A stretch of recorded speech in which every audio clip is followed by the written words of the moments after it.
He's officially been posted.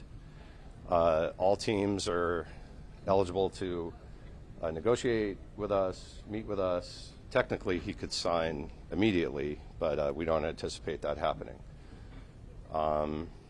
So I would prefer to just answer whatever questions you have. I think I know what some of them are. So if you want to go ahead and fire some out. You want to start? Sure. What is important to Roki when making this decision? That's a good question. She asked what is important to Roki in making this decision. So my first answer is I'm not entirely sure yet because I've known Roki for a little over 2 years now. And as I've gotten to know him, it's been a little bit difficult to really ascertain what his decision-making process would be for choosing a team, because his focus has predominantly been on whether or not he's going to be able to post. And that has been such an incredible challenge and really uncharted territory for me, because I've never dealt with a player trying to post under these circumstances. So I really didn't know that it was going to happen until a few days ago. That was actually going to happen. So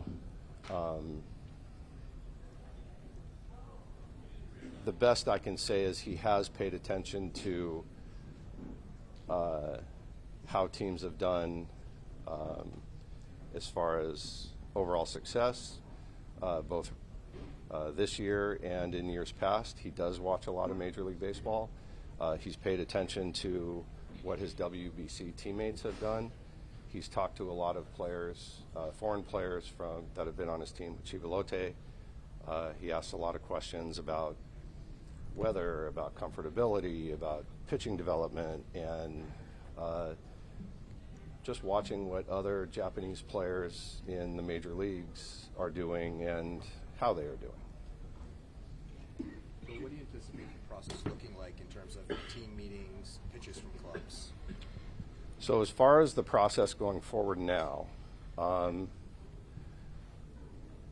wanted to make sure that we left it a little open-ended. Having been through this before with other players, I didn't want to have some type of hard cookie-cutter system. Cookie-cutter meaning some predetermined system.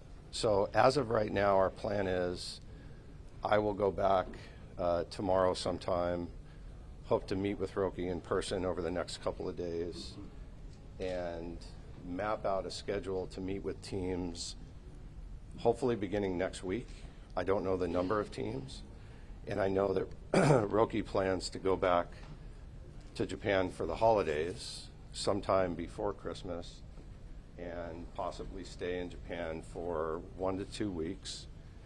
And then when he returns, prior to his returning, we would discuss whether or not he would at that point travel to see some cities or return to have more in-person meetings. We're going to leave it open-ended depending on how the first round of meetings go, how many meetings he actually has, how many total meetings he plans to have, and also teams have already begun sending presentations both in video and like PowerPoint, PDF form, that sort of thing. But we didn't give teams a hard deadline to submit that information because we want them to be able to put the time in to do it right. Obviously, some teams were already working on these things, some of them for months, I believe. So. Commissioner said they likely would sign in the next window. What sort of went into that? Was that something the league kind of encouraged, and how much does that sort of impact? Obviously, with certain teams having certain things allotted for each signing period.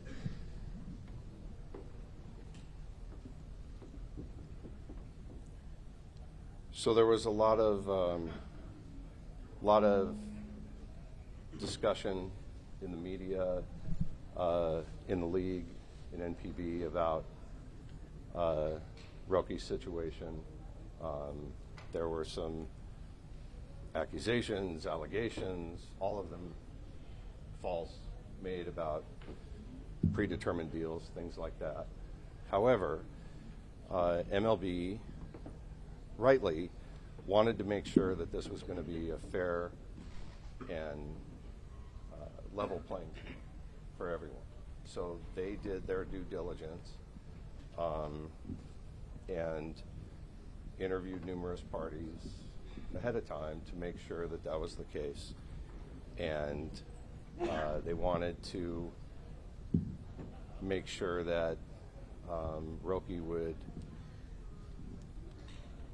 most likely, while he would have the opportunity to sign in 24, give himself the best opportunity to get the best deal for him and for Chiba, and that Chiba would also have that opportunity. So it made sense to post at this time so that he could go into the 25 pool when the teams have much more substantial international bonus money.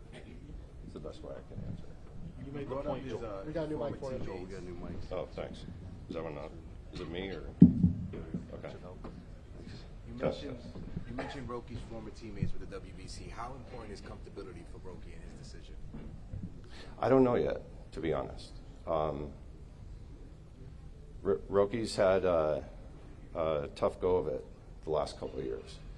The media in Japan, not the Japanese media based here, I want to clarify that, but the media in Japan has been very tough on him. And he's not had a great time with it. And I think it's, my personal opinion, I think it's been a bit unfair. And it's affected him mentally a little bit. But he's a great kid, and he comes from a great family. I know his mother, I know his brother, and his dream is to come here to the major leagues. And I think that he hasn't really wrapped his head around the individual teams and the individual cities, and he just really doesn't know much about them. Most of the Japanese players don't, because they don't get the opportunity to come here. He was here for a very small amount of time because he was fortunate enough to play in the WBC, but that was a very small glimpse of it. So it's really hard to say until I sit down with him and talk to him about it. Joel, what was the injury that sidelined him this year? This year he had some shoulder inflammation, shoulder soreness. The year before that he had an oblique injury, but nothing serious. And as you explained to him the U.S. situation and the rules, and went over if he'd waited till age 25, how did he say why he wanted to do this and take a lot less money with a minor league contract? No, that's a good question. The question was, why would he want to come now when he could be getting a massive contract? I've been asked that question about 1,000 times. By us or by teams? By everyone you could think of in the industry. It's a difficult question to answer. Some of it is Japanese culture, some of it is just Roki Sasaki.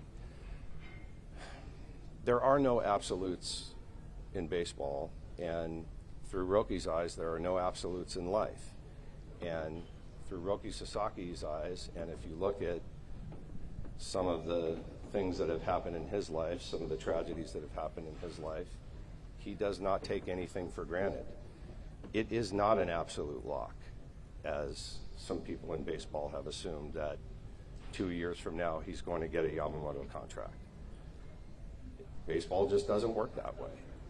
You know, if you look at the epidemic of injuries that pitchers here suffer, they have the same potential issues. He could have Tommy John surgery. He's had 2 shoulder injuries. He's had oblique injuries. Things may not go the way they want. The other thing is, it's always been his dream to come to the major leagues since he was in high school. He's grown up idolizing players like Yu Darvish and Tanaka and Matsuzaka, and you know, this is something he has always wanted to do. And when he went to WBC and he was around some of these major league players, it really rubbed off on him that he became sure that this is what I want to do as soon as possible.